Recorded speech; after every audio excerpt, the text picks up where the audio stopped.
नमस्कार।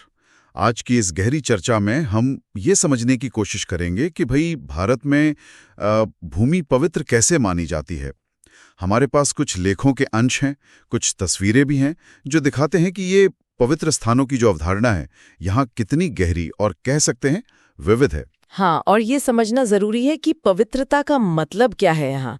ये सिर्फ मतलब कोई धार्मिक आस्था भर नहीं है, बल्कि ये किसी जगह से, किसी यात्रा मार्ग से, या यूं समझिए कि स्वयं धरती से जुड़ा एक गहरा आध्यात्मिक सम्मान है, श्रद्धा का भाव है।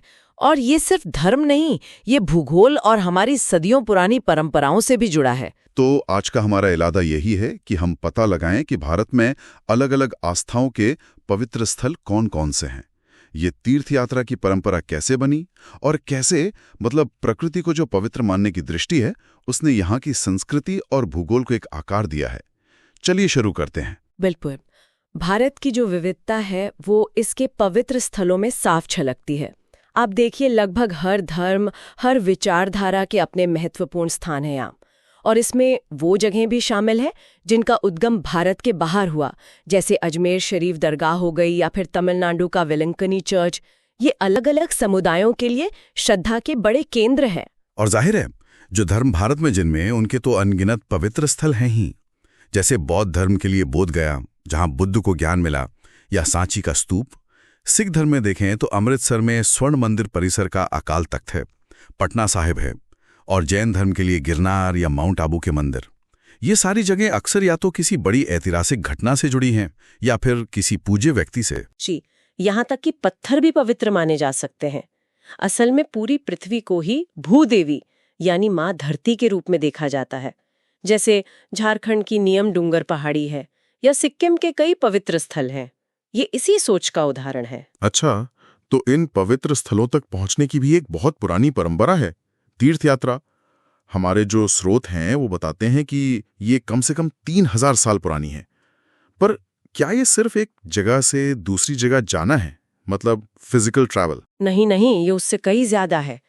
तीर्थ यात्रा एक बाहरी सफर तो है ही, लेकिन साथ साथ इसे एक आंतरिक खोज भी माना जाता है, एक तरह की आध्यात्मिक यात्रा। और इन यात्राओं ने सदियों से पूरे भारतीय उपमहाद्वीप को आप कह सकते हैं भावनात्मक और सांस्कृतिक रूप से जोड़ा है। इसी से एक पवित्र भूगोल का ताना बाना बुना गया है। जवाहरलाल नेहरू ने भी इशारा किया था कि इन यात्राओं ने कहीं ना कहीं एक देश और एक संस्कृति की भावना को मजबूत किया है।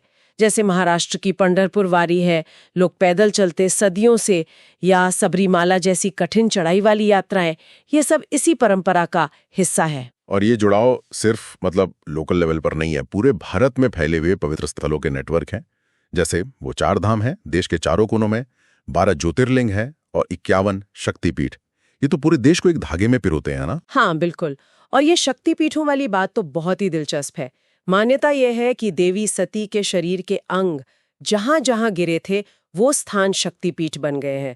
तो इस कहानी के जरिए एक तरह से प्रतीकात्मक रूप से पूरी भूमि ही देवी माँ का शरीर मान ली गई।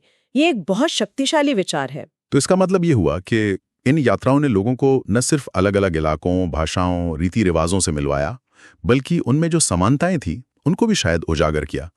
इसने जरूर सांस्कृतिक एकता में मदद की होगी, क्यों? हाँ, जरूर।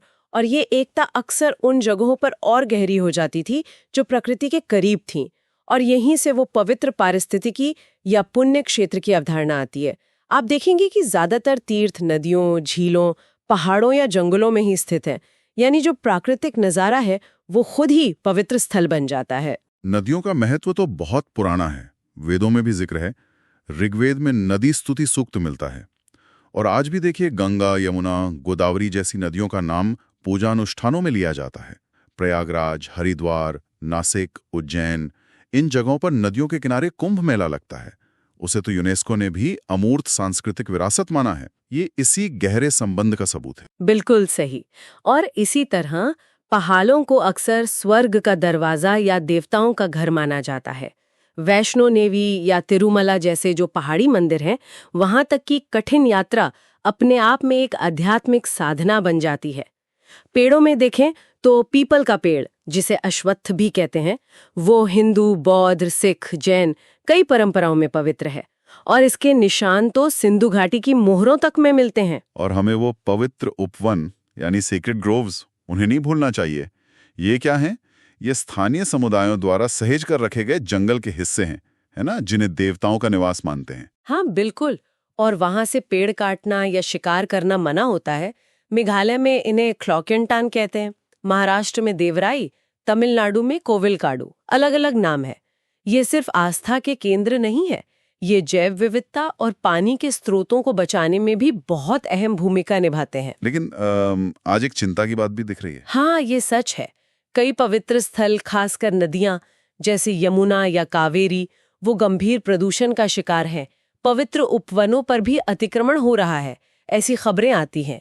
ये कहीं ना कहीं उस तालमेल के टूटने का संकेत है जो कभी इंसान और उसके पवित्र माने जाने वाले माहौल के बीच था। तो अगर हम सार देखें तो हमने यही समझा कि भारत में भूमि को पवित्र मानने की जो सोच है वो कितनी फैली हुई है और कितनी परतें हैं उसमें। ये सिर्फ मंदिरों मस्जिदों तक सीमित नहीं, बल्कि नदियों, पहाड़ों, जंगलों, पेड़ों और तीर्थ यात्राओं के जरिए पूरे भूगोल और संस्कृति में रची बसी है। हाँ, और इस नजरिए ने न केवल सांस्कृतिक एकता को बढ़ावा दिया, बल्कि जाने अनजाने में प्रकृति को बचाने में भी मदद की। बिल्कुल। तो यहाँ पर एक विचार के साथ छोड़ते हैं। हाँ, कि आज जब हम जलवायु परिवर्तन और पर्यावरण के बिगड़ने जैसी चुनौतियों का सामना कर रहे हैं, तो क्या प्रकृति और अपने आसपास की जगहों को पवित्र मानने की ये जो प्राचीन भारतीय दृष्टि है, ये हमें एक अलग तरह की जिम्मेदारी का एहसास करा सकती है? जरा सोचें, अगर हम किसी पहाड़ को सिर्फ अयस्क का ढेर न मानकर देवता का रूप माने, या किसी नदी को सिर्फ सिंचाई का पानी न समझकर जीवन देने वाली मां माने, तो हमारा उसके प्रति व्यवहार कैसा होगा? शायद कुछ अलग हो।